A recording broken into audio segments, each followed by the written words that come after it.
rolling. Okay, we're going to demonstrate how to use a stand straight stand today. First, you've got your spike, and you're going to take all 4 of your legs and put them on to the spike.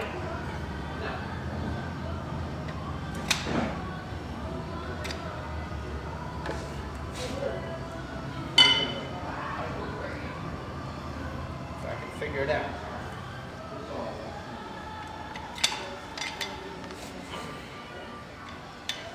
Now that you've got all 4 legs in, you've got your little spider. Just set it down in your bucket where you're going to have your water. Take your tree that's been pre-drilled at Mendham Garden Center. You get a fresh cut so the tree is taking up water. Grab your tree. Have the spike find the hole.